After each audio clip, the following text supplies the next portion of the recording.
আসসালামু আলাইকুম সবাইকে। সকাল সকাল অফিসে যাওয়ার জন্য বের হয়ে গেছি। ছোট ভাই গাড়ি বের করছিল, তাই আমি দাঁড়িয়েছিলাম। তারপরে অফিসে যাওয়ার পর 1 কাপ গরম গরম চা খেয়ে নিলাম, নাহলে কাজে মন বসে না।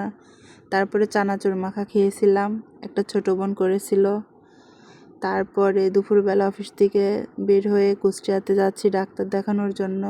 গত সপ্তাহে আমার আম্মুকে নিয়ে গেছিলাম, আজকে আবার আমি যাচ্ছি। আম্মুর যে সমস্যাটা হয় কিছুদিন পরে সেম প্রবলেমই আমার হয়। আমারও বুকে হালকা ব্যথা করছিল বলে ডক্টর দেখানোর জন্য যাচ্ছিলাম। তারপরে ডাক্তার দেখানো শেষ, আমাদের তেমন কোনো সমস্যা ছিল না বলে দ্রুতই হয়ে গেছিল।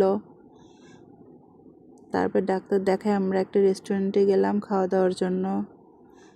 তবে এখানে খাওয়া দাওয়া করা হয়েছিল না, লেট হচ্ছিল বলে বাইরে খেয়েছিলাম।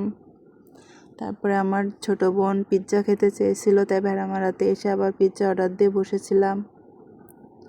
বসে বসে একটু ভিডিও করছিলাম।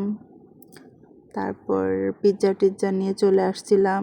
অন্ধকার রাস্তা, রিক্সাতে খুব ভালো লাগছিল।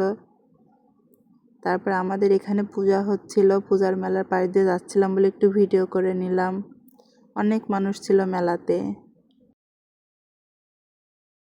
আজকের ব্লগটা এই পর্যন্তই। আল্লাহ হাফেজ সবাইকে।